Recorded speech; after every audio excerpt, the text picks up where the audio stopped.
Hi everyone, Marco here, the Bob Ross of ESO.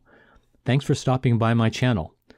We want to welcome all the Xbox and PlayStation console players to the new Gold Road chapter. All the content I make will work for you folks as well, although I don't for the life of me know how you brave souls play this game without the add-ons, but God bless you. So today's video is all about making tons of gold in the new Gold Road chapter. And if your current drug of choice is scribing, you're going to need all the gold you can get your hands on.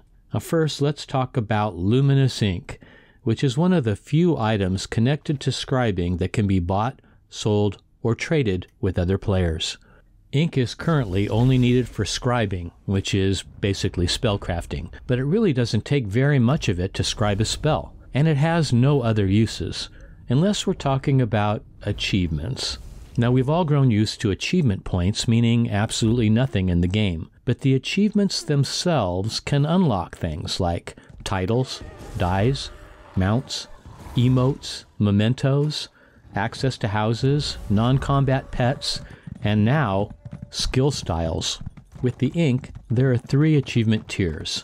Ink Acquirer, which requires only 5, Ink Accumulator, which takes 50 and gives you the skill style Force Shock Onyx Black. And last, and certainly silliest of all, Ink Amasser, which is the achievement you get for collecting 500, yes, 500 of the extremely rare luminous ink. The devs have gone cuckoo for Cocoa Puffs on this decision, especially because there's no amazing prize at the grindy end of the 500 ink pot torture.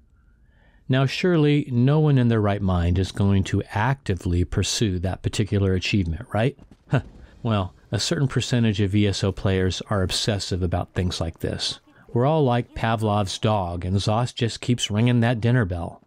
But whether or not folks are trying to bank 500 ink, they are absolutely going to try to get the skill style, which clicks in at 50. Here's the thing that many people might not realize. If you buy the ink from guild traders, it does not count towards that achievement. Sorry, Charlie. So yeah, the devs are teaching us patience with the 500 ink collection grind. And speaking of silly, who thought it was a good idea to put way shrines about 100 feet away from each other? Hazas, to know you is to love you. If luminous ink eventually gets included in crafting recipes or other uses, the way Perfect Row or Nirncrux are, the price will go up. My expectation is that the price will level off and then decrease when players understand that they really don't need very much of it to get the job done in spellcrafting. Now, if you want to farm luminous ink, there are 2 methods. Kill mobs in large groups, zombies, wisps, etc., or harvest nodes.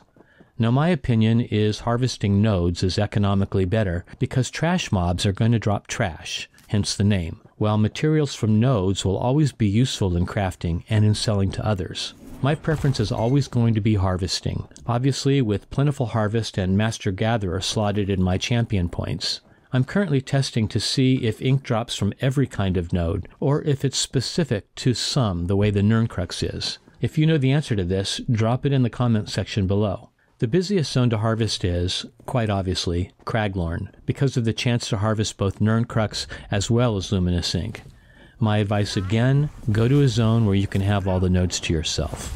Now there are 22 skill styles that you can earn through quests or exploration in the Gold Road chapter. Each one can change the color of a specific ability when it gets selected in the skills menu. Now people are going to chase after every skill style in the game, and some of them do look kind of cool. My spidey sense tells me that the blazing orange skill style for the Meteor Ultimate in the Mages Guild tree is going to be hugely popular. You earn this by collecting mosaic-style shreds, not shards as some creators keep calling them, from the Miramore World Event incursions.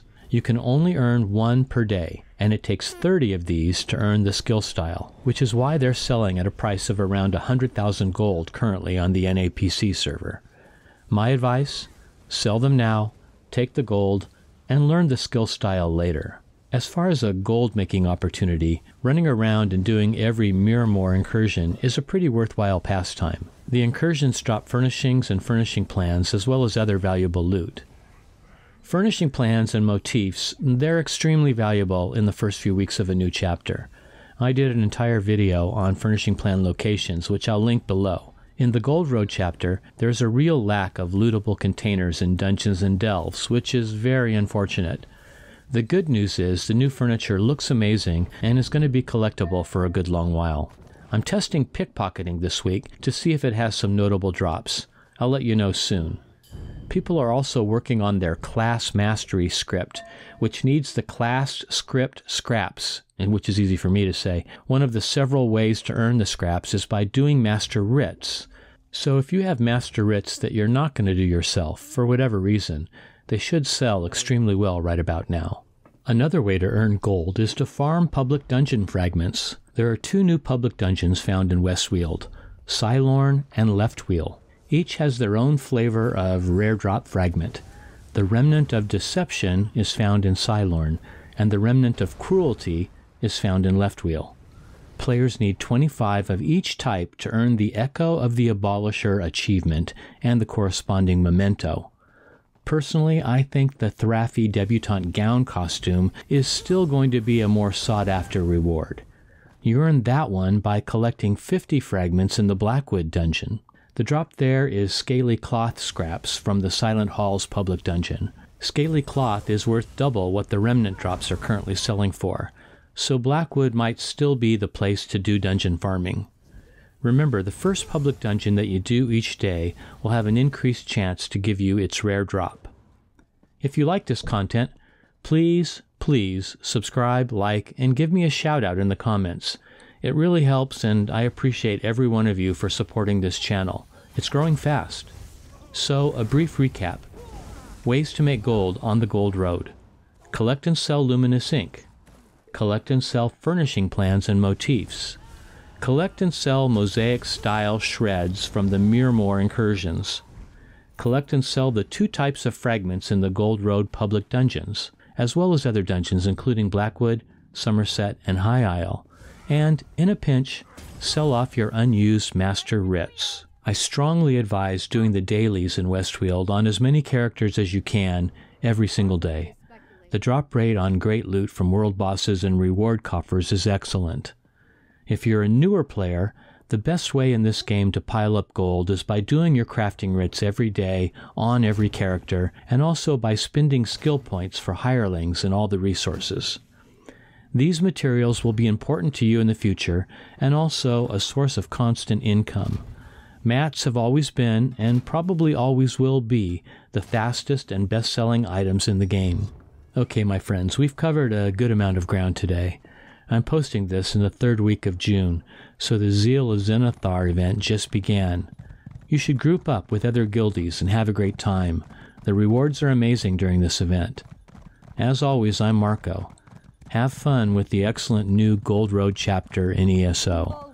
Be kind to other players, and keep exploring.